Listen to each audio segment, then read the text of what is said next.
warahmatullahi wabarakatuh. Perkenalkan, saya Aprilia Khairunisa dari Fakultas Ilmu Tarbiyah dan Keguruan, Program Studi Pendidikan Guru Madrasah Ibtidaiyah UIN Maulana Malik Ibrahim. Saya akan menyampaikan lesa materi PBAK hari pertama dan kedua, di mana hari pertama mengambil dua materi, yakni penuturan dari Dr. Ahmad Fathah Yasin, MAG, dan Dr. Kiai Haji Isrokun Najah, MAG. Dan hari kedua, saya mengambil 4 materi, penuturan dari Senat Mahasiswa, Dewan Eksekutif Mahasiswa, tema moderasi Islam dari Bapak Haji Basri Zain, MA, PhD, dan tema kebangkitan bangsa menuju Indonesia tangguh oleh DPRD Malang. Lisam yang pertama dituturkan oleh Dr. Ahmad Fathah Yasin, MAG, sebagai pembicara kedua. Beliau menuturkan, untuk bisa mengembangkan kemampuan mahasiswa, maka pihak kampus menyediakan fasilitas unit. Ada 8 unit kemahasiswaan di UIN Maulana Malik Ibrahim Malang, terutama di bidang bakat. Hal itu meningkatkan kemampuan mahasiswa, baik akademik atau non-akademik, melalui kompetisi-kompetisi ilmiah.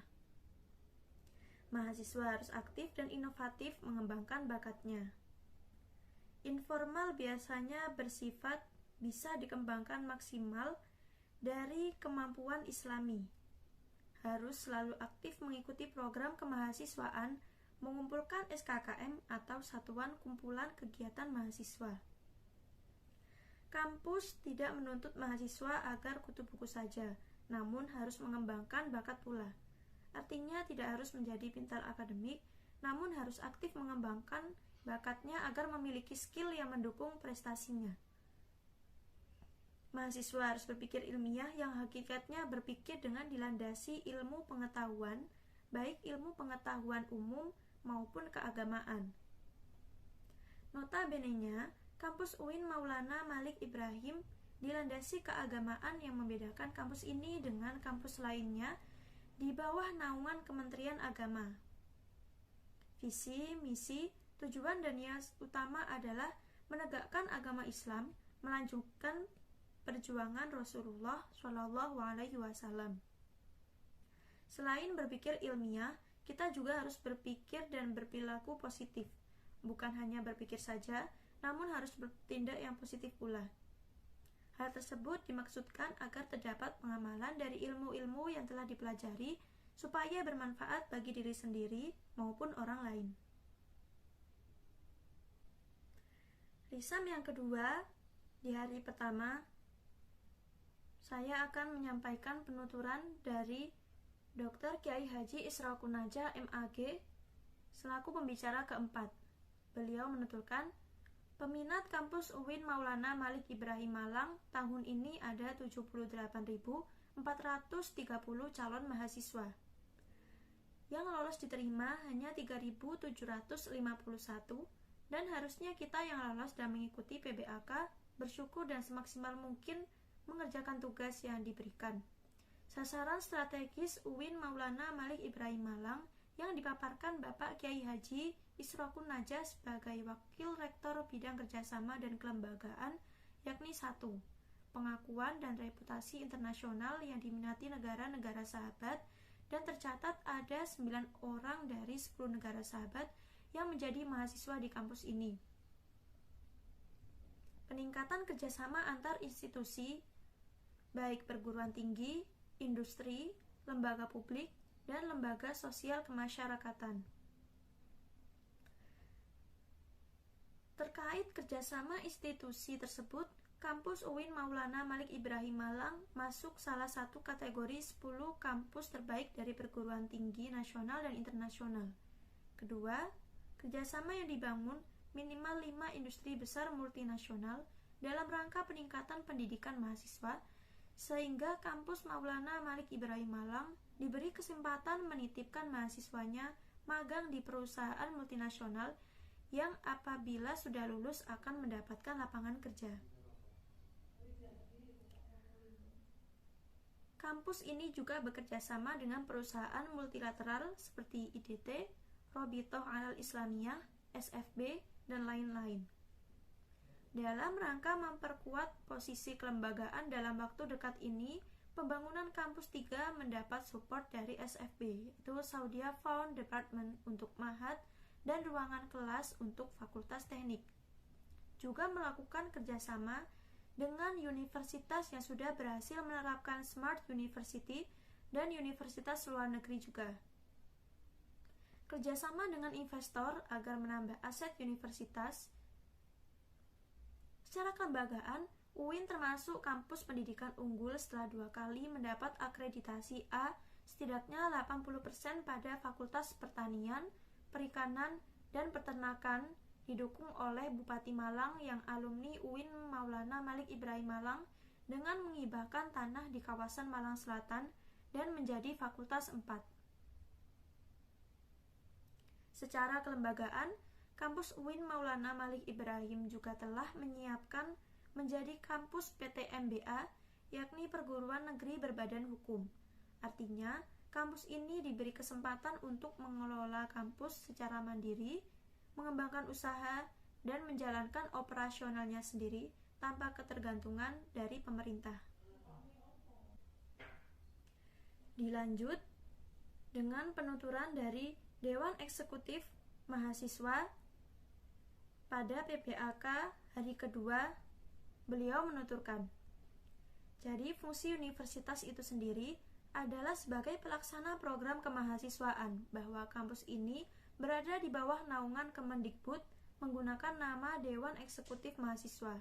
Namun, ketika di bawah naungan Kemenak menjadi nama Eksekutif Mahasiswa, karena hal tersebut telah diatur dalam Surat Keterangan Direktorat Jenderal 4961 yang dijelaskan bahwa Dewan Eksekutif Mahasiswa memiliki fungsi organisasi kemahasiswaan.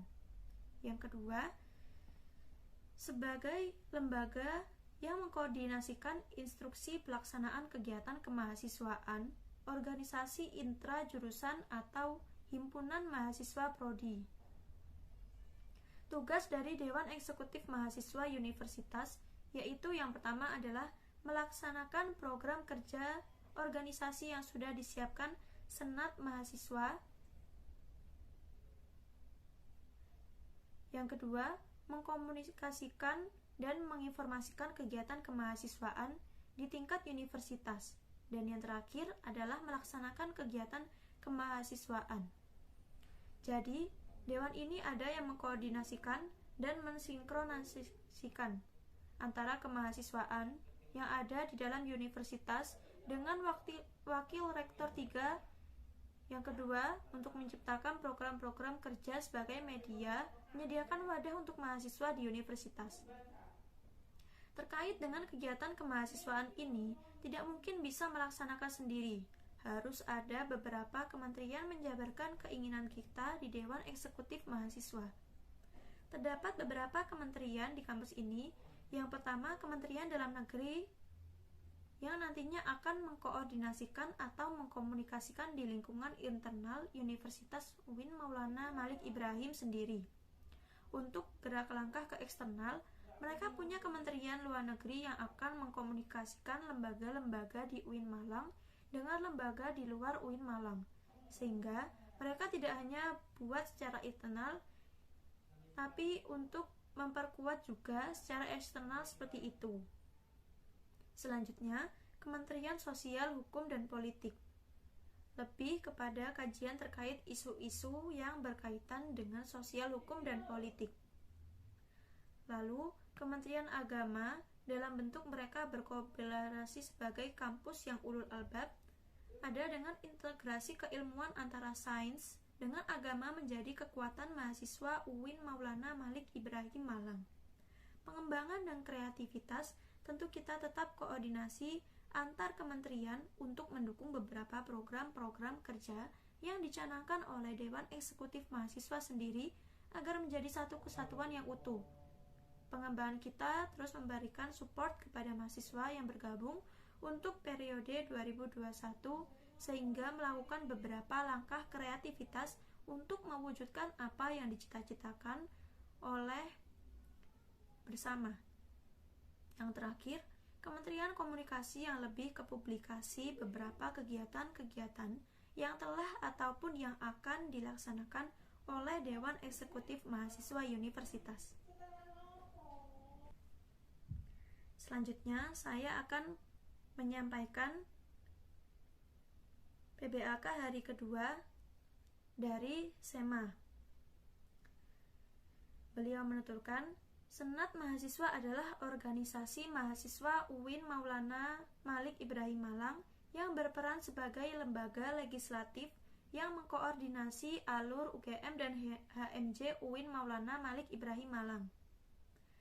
Visi Senat Mahasiswa yakni terwujudnya Senat Mahasiswa Universitas sebagai lembaga legislatif, transformatif, kolaboratif, progresif berdasarkan atas kebersamaan dan kekeluargaan serta menjunjung tinggi profesionalitas. Fungsi Senat Mahasiswa yakni advokasi, legislasi, pengawasan, dan penganggaran.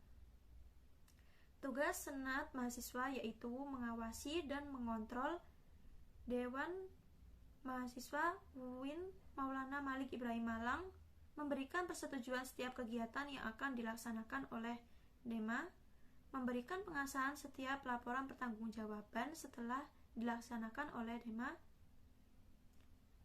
Selesai agenda tersebut, memfasilitasi aspirasi mahasiswa UIN Maulana Malik Ibrahim Malang dan menyalurkan kepada pihak-pihak yang bersangkutan, mengawasi setiap kebijakan dan keputusan yang diambil oleh DEMA UIN Malang, merancang dan menetapkan peraturan organisasi UIN Malang, mengesahkan peraturan DEMA, menjadikan mitra kerja DEMA dalam melaksanakan kebijakan organisasi kemahasiswaan. Komisi Senat Mahasiswa yakni meliputi Komisi Advokasi dan Hukum, Komisi Organisasi dan Kelembagaan, Komisi Administrasi dan Keuangan, dan yang terakhir, Komisi Informasi dan Komunikasi. Lalu saya akan melanjutkan yang disampaikan oleh dosen, yakni bertema moderasi beragama dalam bingkai NKRI. Beliau menuturkan, ada dua arus besar, yakni Sunni Islam dan Syi'i Islam. Sosiologi labeling dalam Islam seperti liberal, sekuler, pragmatis, modernis, tradisionalis, fundamentalis, ekstremis, dan teroris. Definisi moderasi secara etimologis, wasatiyah berarti jalan tengah, posisi tengah, berkeadilan. Secara terminologis, pemahaman atau praktek keagamaan yang menjunjung tinggi kesetaraan, keberagaman, toleransi dengan berpijak pada prinsip tawazun antara rasio atau logika, teks, serta konteks. Dasar teologis ada dalam Al-Quran Surat Al-Baqarah ayat 143, beberapa hadis dalam Sahih Bukhari, legal opinion of the jurists and Muslim scholars. Kenapa moderasi relevan dan urgent di Indonesia? Karena karakter Islam sebagai agama rahmatan lil alamin yang menjunjung tinggi keadaban dan harmoni inter dan antar pemeluk agama. Historitas Islam di Indonesia, karakter masyarakat Indonesia yang lekat dengan kesantunan dan ideologi bangsa Pancasila dan moto Bhinneka Tunggal Ika yang melekat dalam Islam.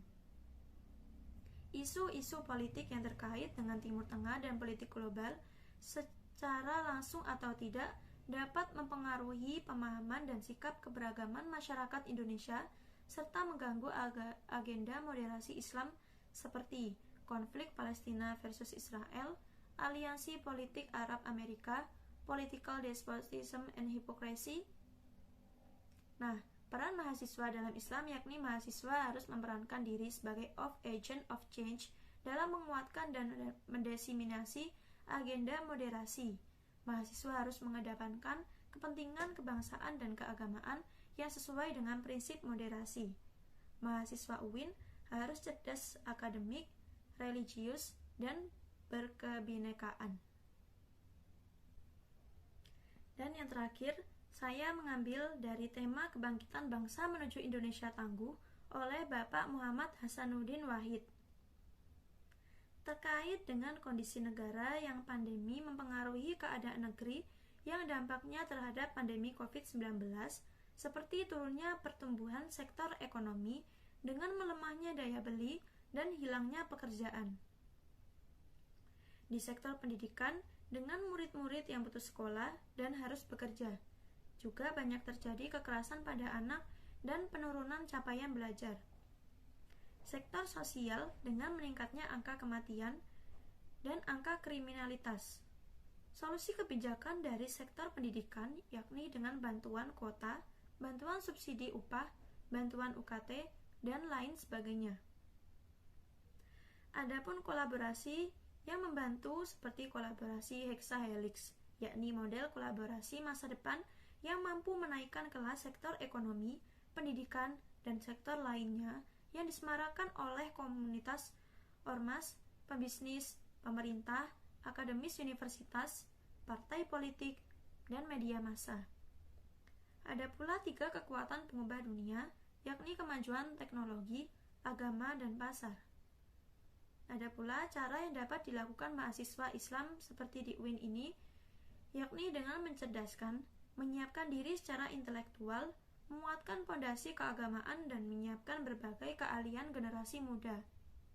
Perang dan peluang dalam UIN ini yang diinginkan yakni menjadi arus utama pengembangan teknologi digital, link dan match dengan sektor industri, menjadi kekuatan sosio-teknoplayer, epicentrum ajaran agama inklusif, menjadi generasi unggul dengan keagungan moral dan spiritual.